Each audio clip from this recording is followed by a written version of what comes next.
Vamos con la segunda parte de la restauración borbónica. Así es que hoy os voy a explicar el sistema político que se instauró en este periodo. El causante de todo esto, el que lo llevó a cabo, fue Antonio Cánovas del Castillo. El sistema político se basó principalmente en dos factores. El primero es la Constitución de 1876. Esta Constitución tiene unas características generales. Principalmente es que fue una constitución moderada y lo suficientemente flexible para que cualquier partido político de la época se sintiera cómodo con esta constitución y no tuviera la necesidad de cambiarlo. En la Constitución de 1876 se establecieron una amplia serie de derechos que eran más o menos restrictivos según el signo político del gobierno. Es decir, había un derecho, pero ese derecho se cumpliría más ampliamente o menos, dependiendo si el partido que estaba en el gobierno era más conservador o era más progresista. En la Constitución se garantizaba la soberanía compartida entre las Cortes y el rey y establecía el sufragio, dejando al gobierno en cuestión, es decir, si era conservador o era progresista, que pudiera decidir si el sufragio iba a ser universal masculino o si iba a ser un sufragio censitario. Tenemos que recordar que sufragio significa derecho a voto y soberanía significa dónde descansa. La segunda característica de este sistema político de la Restauración es el turnismo. ¿Qué significa turnismo? Turnismo significa la alternancia en el poder de los partidos políticos que existían en ese momento. ¿Qué partidos? Tenemos dos. El principal es el Partido Conservador, que era liderado por Antonio Cánovas del Castillo, ¿de acuerdo? Y que era apoyado por las clases sociales más adineradas. El segundo partido era el Partido Liberal, que era de un signo progresista, liderado por Práxedes Mateo Sagasta. Y este Partido Liberal era apoyado por la burguesía, las clases medias y urbanas. ¿Cómo funciona el turnismo? Pues cuando el gobierno mostraba signos de desgaste, el rey llamaba al partido de la oposición para que formara gobierno. Todo ello bajo la máscara de unas elecciones libres, pero que en realidad estaban amañadas para que saliera ganador el partido que el rey elegía.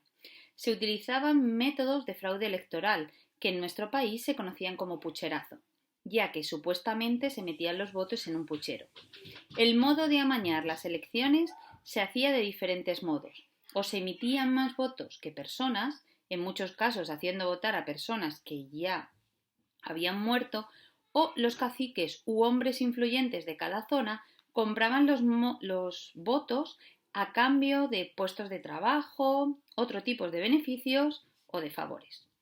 De este modo, el resultado de las elecciones siempre era el resultado que había elegido el rey, es decir, el resultado deseado, el cambio del signo político.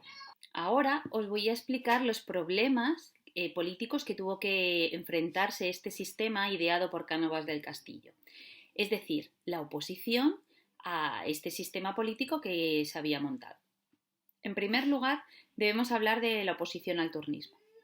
El sistema electoral que se estableció en la Constitución del 76 no aceptaba a ningún partido que no fuera el conservador o el Partido Liberal, por lo que quedaban fuera de la ley el Partido Republicano, el Partido Demócrata y los carlistas. Empezamos por los republicanos. Los republicanos pedían la república, pero estaban divididos porque algunos querían diferentes modelos políticos. Eso sí, todos coincidían en que querían un gobierno sin monarca. Los carlistas seguían defendiendo al heredero del hermano de Fernando VII, don Carlos, como legítimo rey de España. Por lo tanto, estaban a favor de una monarquía, pero no querían que nuestro monarca fuera Alfonso XII. Los últimos en la oposición tenemos al PSOE, al Partido Socialista Obrero Español, que había sido fundado por Pablo Iglesias, no el actual, en 1879, que trataba de defender los derechos de la clase obrera que estaban surgiendo en nuestro país con el avance de la industrialización, por lo que defendían el voto universal y sin fraude electoral.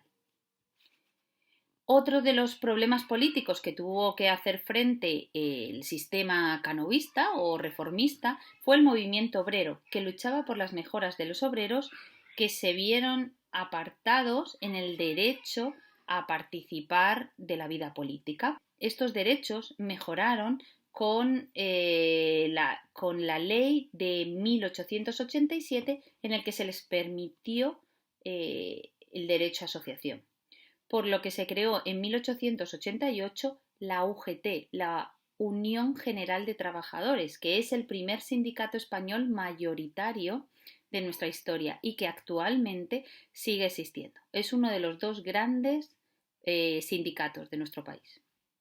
Otro problema son los movimientos regionalistas y nacionalistas que estaban a lo largo de toda nuestra geografía. Se oponían al sistema político centralista de la Restauración, y entre estos movimientos vamos a destacar tres. El primero es el movimiento nacionalista catalán, que pedían que el idioma catalán fuera una lengua oficial. También pedían unas cortes catalanas y la autonomía para la región catalana. En 1892 estas propuestas se plasmaron en las bases de Manresa, escritas por Prat de la Riba. En el siglo XIX se hablaba de autonomía para Cataluña. No lo confundáis, por favor, con el movimiento independentista actual, que pide su separación del Estado español. El siguiente movimiento nacionalista que vamos a hacer referencia es el vasco. Aquí tenemos que hablar de su líder, de Sabino Arana, que defendía las tradiciones y características especiales de los habitantes del País Vasco, entre los que destaca su catolicismo y carácter conservador. En 1897 se fundó el PNV, partido que actualmente sigue siendo la mayor representación de los vascos. Y por último vamos a resaltar el nacionalismo gallego, que surgió como un movimiento cultural, pero que en realidad lo que estaba intentando era dar solución a la cantidad de problemas sociales y políticos que se vivían en Galicia. Bueno, pues hasta aquí el sistema político y los problemas internos con los que tuvieron que hacer frente.